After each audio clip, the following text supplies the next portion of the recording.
Hello, and welcome to today's video. In this tutorial, I'll show you how to change the reading language in the Wikipedia app on your Android phone. Whether you're learning a new language or just prefer a different one, this guide will help you make the switch easily in just a few steps.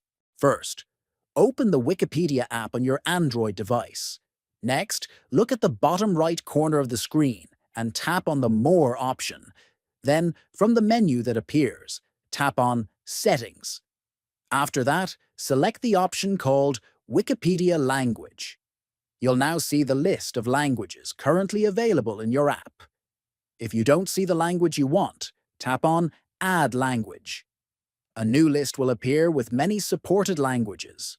Scroll through the list or use the search bar to find your preferred language. Tap on it to add it to your list.